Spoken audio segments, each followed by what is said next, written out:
நாமக்கல்லில் ஏழ்மையை பயன்படுத்தி விசைத்தறி தொழிலாளர்களிடமிருந்து பணத்திற்காக கிட்னி வாங்கப்பட்டது தொடர்பாக விசாரணை நடைபெற்று வரும் நிலையில் ஈரோட்டில் உள்ள அபிராமி கிட்னி கேர் மருத்துவமனையில் சட்ட மருத்துவ இணை இயக்குநர் மீனாட்சி ஆய்வு மேற்கொண்டார்.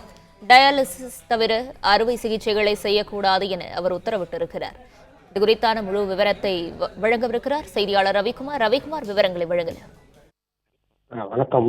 நாமக்கல் மாவட்டத்தில் கிட்னி திருட்டு சம்பவம் தமிழகத்தில் பரபரப்பை ஏற்படுத்திய நிலையில் ஈரோட்டில் உள்ள அபிராமி கிட்னி மருத்துவமனையில் டயாலிசிஸ் சிகிச்சை மட்டும் மேற்கொள்ள வேண்டும் என அறுவை சிகிச்சை மேற்கொள்ளக்கூடாது என உத்தரவு பிறப்பிக்கப்பட்டுள்ளது பரபரப்பை ஏற்படுத்தி இருக்கிறது.